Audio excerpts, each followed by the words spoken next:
शुरू अल्लाह का नाम लेकर जो बड़ा मेहरबान निहायत रहम वाला है। औफ, कुरान मजीद की कसम कि तुम पैगंबर हो। असल बात यह है कि इन लोगों ने ताज्जुब किया कि इन्हीं में से एक खबरदार करने वाला इनके पास आया तो काफिर कहने लगे कि ये बात तो बड़ी अजीब है, भला जब हम मर गए और मिट्टी हो गए तो फिर जिंदा होंगे? ये जिंदा होना अक्ल से बईद है। इनके जिस्मों को जमीन जितना खा खा कर कम करती जाती है हमको मालूम है, और हमारे पास तहरीरी याददाश्त भी है। बल्कि अजीब बात यह है कि जब इनके पास दीन हक आ पहुंचा तो इन्होंने उसको झूठ समझा। सो ये एक उलझी हुई बात में पड़े हैं। क्या इन्होंने अपने ऊपर आसमान की तरफ निगाह नहीं की कि हमने उसको कैसे बनाया और सजाया, और इसमें कोई शिगाफ तक नहीं? और जमीन को देखो, इसे हमने फैलाया और इसमें पहाड़ रख दिए और इसमें हर तरह की खुशनुमा चीजें उगाई ताकि रुजू लाने वाले बंदे हिदायत और नसीहत हासिल करें।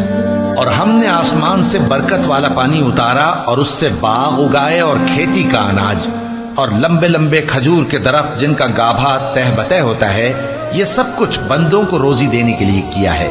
और इस पानी से हमने मुर्दा जमीन को जिंदा किया। बस इसी तरह क़यामत के रोज निकल पड़ना है। इनसे पहले नूह की कौम और कुएं वाले और समूद वाले लोग झुटला चुके हैं, और आद और फिरौन और लूत के भाई और बन के रहने वाले और तुब्बा की कौम, गरज हर एक ने पैगंबरों को झुटलाया तो हमारी धमकी भी पूरी होकर रही। तो क्या हम पहली बार पैदा करके थक गए? नहीं, बल्कि ये असर नौ पैदा करने के बारे में शक में पड़े हुए हैं। और हम ही ने इंसान को पैदा किया है, और जो ख्यालात उसके दिल में गुजरते हैं हम उनको जानते हैं, और हम तो रगे जान से भी ज्यादा उसके करीब हैं। जब वो कोई काम करता है तो दो लिखने वाले जो दाएं बाएं बैठे हैं लिख लेते हैं। कोई बात उसकी जबान पर नहीं आती मगर एक निगहबान उसके पास लिख लेने को तैयार रहता है। और मौत की बेहोशी हकीकत खोलने को तारी हो गई। ऐ इंसान, यही वो हालत है जिससे तू भागता था, और सूर फूंका जाएगा, यही अजाब की धमकी का दिन है। और हर शख्स हमारे सामने इस हाल में आएगा कि एक फरिश्ता उसके साथ हाँकने वाला होगा और एक उसके अमाल की गवाही देने वाला। ये वो दिन है कि इससे तू गाफिल हो रहा था, अब हमने तुझ पर से पर्दा उठा दिया तो आज तेरी निगाह तेज है। और उसका हम नशी फरिश्ता कहेगा कि ये आमाल नामा मेरे पास तैयार है। हुक्म होगा कि हर सरकश नाशुक्रे को दोज़ख में डाल दो। जो माल में बुख्ल करने वाला, हद से बढ़ने वाला, शुबे निकालने वाला था, जिसने अल्लाह के साथ और माबूद मुकर्रर कर रखे थे, तो उसको सख्त अजाब में डाल दो। उसका साथी शैतान कहेगा कि ऐ हमारे परवरदिगार, मैंने इसको गुमराह नहीं किया था, बल्कि ये आप ही रस्ते से दूर भटका हुआ था। अल्लाह कहेगा कि मेरे हुजूर में रद्दो कद न करो, मैं तुम्हारे पास पहले ही अजाब की वईद भेज चुका था। मेरे यहां बात बदला नहीं करती और मैं बंदों पर जुल्म करने वाला नहीं। उस दिन हम दोज़ख से पूछेंगे कि क्या तू भर गई? वो कहेगी कि कुछ और भी है। और बहिश्त परहेजगारों के करीब कर दी जाएगी कि उनसे मुतलक दूर न होगी। यही वो चीज है जिसका तुमसे वादा किया जाता था, यानी हर रुजू लाने वाले, हिफाजत करने वाले से, जो रहमान से बिन देखे डरता रहा और रुजू करने वाला दिल लेकर आया। उसमें सलामती के साथ दाखिल हो जाओ।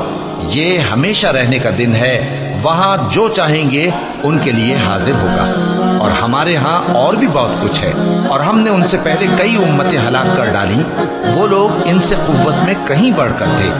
फिर वो शहरों में गश्त करने लगे, क्या कहीं भागने की जगह है? जो शख्स दिले आगाह रखता है या दिल से मुतवज्जे होकर सुनता है, उसके लिए इसमें नसीहत है।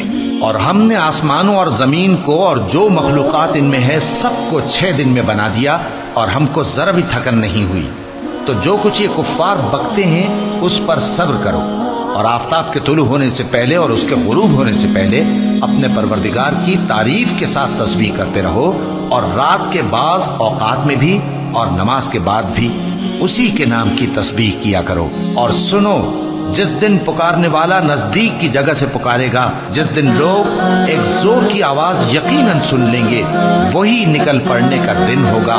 हम ही तो जिंदा करते हैं और हम ही मारते हैं, और हमारे ही पास लौट कर आना है। उस दिन जमीन उन पर से फट जाएगी اور وہ جھٹپٹ نکل کھڑے ہوں گے، اس طرح سے جمع کرنا ہمیں آسان ہے۔